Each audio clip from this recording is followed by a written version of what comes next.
Well, first tonight, an in-depth look at whether a plan to help tackle housing affordability in Austin is doing what leaders said it would do.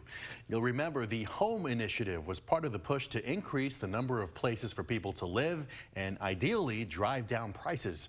Thanks for joining us. I'm Daniel Marin. And I'm Jennifer Sanders, and a reminder now about what Home is. Let's start with the first phase, which in part allows up to 3 units to be built on some single-family lots and allows tiny homes to be considered one of those units.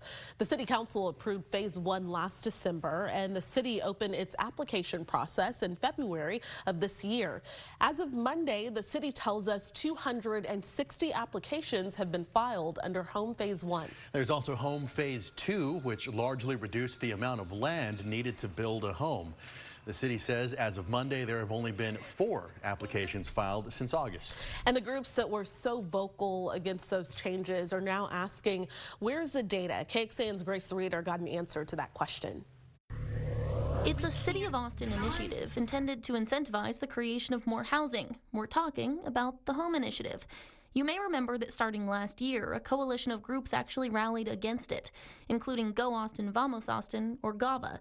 That's a nonprofit that works to improve East Austin communities. It plays into an oversimplified perception of supply and demand and increasing supply in housing, which is important but can be really folly without nuance and specificity of what kind of housing we're trying to produce, without any kinds of affordability requirements. Now, as applications roll in under Home, you should be able to analyze the impact yourself. But as we talk to those groups that have been so vocal against Home Tuesday, they say they've struggled to get the data. I think it's important for us to look geographically at where they have fallen.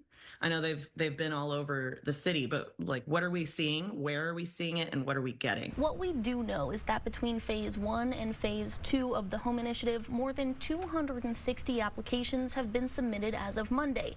The city does have some data on that on its Home website, and each application is technically public record if you know where to look.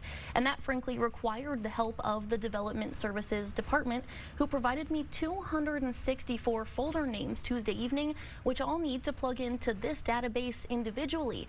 I'm doing that for you, trying to answer some of the questions that these groups are seeking answers on. We should be getting some numbers on that. Right now, we have nothing from what I can see. It's left to the citizens to do their own calculations. The city's Development Services Department says they're working on it too, though, and a compilation of data will be included in a report that comes out in February.